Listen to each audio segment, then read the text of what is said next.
Tove, how have you been? The fire made me think of the myths and legends Sven loved. Would you indulge me with a tale? I would be glad to hear of Svartalfheim. I would not tell it half as well, but his favorite was a fable, to remind us to find meaning in our deeds and not in how others think of us.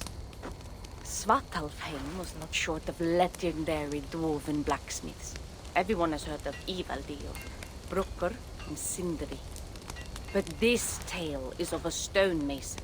He lived as far south as he could, where Gulnamar meets Vangrim. His workshop sat upon the shoreline. Obsessed with glory, his love of masonry had all but died. He scoured the shore, seeking precious stones washed up from other realms. Then he saw it. Something beautiful, glittering, shimmering across the water, upon an island he had never dared travel to. He hastily built a boat, working long into the night. He set sail and found many rocks that sparkled and dazzled upon the island. He cried out in joy. To craft anything from such stones, he would be remembered for all time. Then he felt a sudden sting on his foot. Then another, and another. His eyes adjusted to the dark. So consumed was he by his desire for renown, he failed to realize he had walked into a nest of snakes, until it was already too late. And so, clutching the stone that sealed his fate, there he died. Remembered, yes, but only for his folly. A fine tale, Toby, and well told. Sven would be proud.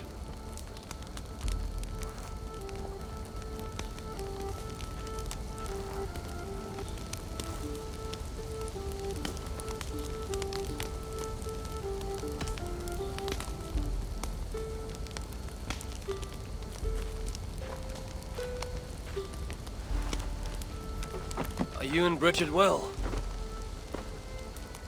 Of course. The flames soothe my mind, as do the tales told here. You have one to share, Gunnar. A legend of Svartalfheim. Aye, a story of a king who could not see the wood for the trees. Reidmar, greatest of dwarven kings. Within his palace in Gulnamar, he wanted for nothing except an heir. Reidmar and his wife had grown old. Perhaps too old. Late one night, consumed with worry, Reidmar walked in the shadow of his vast mountaintop palace, tears in his eyes. "The great king! What ails you?" a voice said. Afraid, Reidmar saw no one. "Who goes there?" he replied. Then he saw who addressed him. A vast and ancient tree, perhaps almost as old as Ymir himself. Reidmar sat upon its roots and told the tree he feared he was too old to give his subjects the legacy they deserved. The tree was so moved, it wept and offered its tears to Reidmar. "Drink, great king," it said, "and your woes shall be washed away." Reidmar observed the grass, the meadows, the leaves of the tree. His subjects' happiness could be seen in how they cared for the land. His legacy was all around him. Reidmar felt at ease, realizing he had everything he needed, and asked that the land receive the tree's gift instead. The tree's happy tears flowed evermore, enriching the land. 9 moons passed, and a baby's cry rang through Reidmar's palace.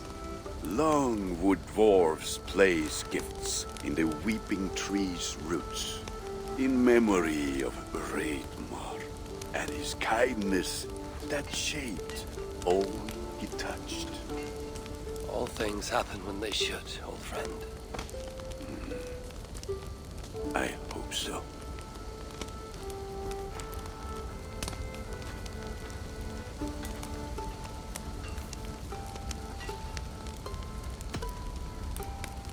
Eivor! Whatever is the matter? Have you been spending too much time drinking Valka's special sauces again? I am troubled by visions of Odin and of Svartalfheim. They flood my mind without warning, without invitation. Aha! Which is how Thor flooded Svartalfheim. Thor, fast to act, but not so fast to think, would stomp and thump and fight and bump everywhere he and Mjolnir should go. One day, he fought a giant in Jotunheim with such ferocity that Thor's killing blow was felt through all 9 realms. The ground shook, mountains rose up, hills tore apart, creating canyons, and north of Svaladal, the massive lake that housed the springs of Yggdrasil split open, flooding all of Svartalfheim. The dwarf king, Hreidmar, acted swiftly.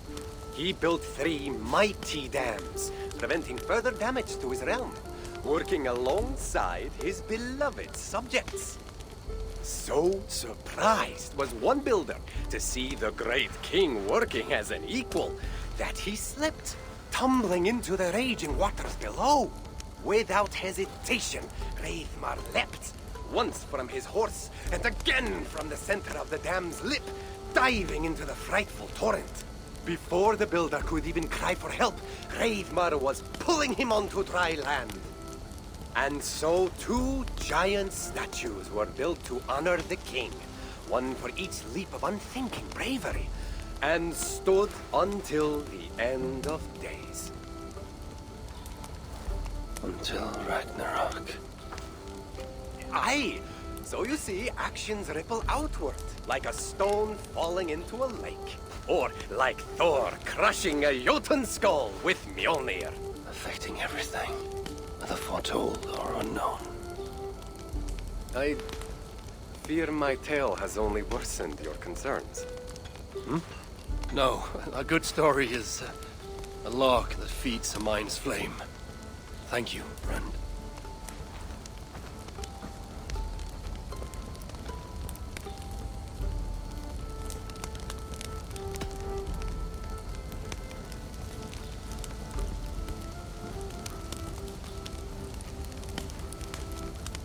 I hear you seek tales of Svartalfheim.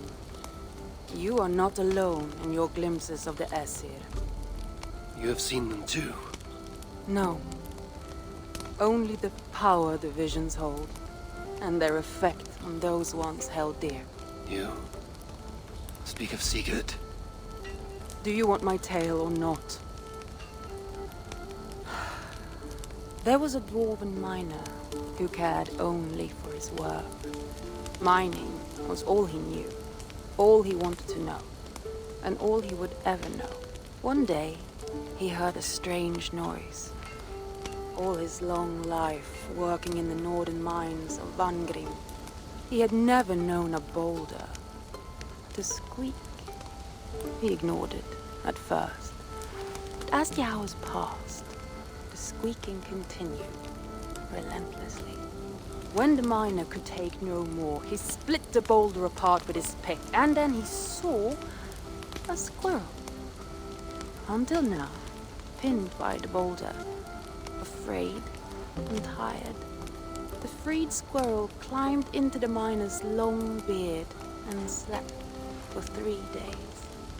When the dwarf awoke the next day, he found fruit and nuts waiting for him. A gift from the squirrel, the first the miner had ever received. Finally, the miner had a friend. The squirrel led the dwarf to a stone hill within a lake. There, the dwarf would fish for supper, while the squirrel played in the trees. One night, watching his fishing line, the dwarf drifted off to sleep, smiling, enjoying the happy squeaks of his friend above. When the sun rose, its light did not find the dwarf, for he had turned to stone, his short-lived bliss captured evermore. And the squirrel? It never left his side, hoping his friend would awaken, just as the miner had waited for the squirrel to do the same. Sigurd, he's not lost to us.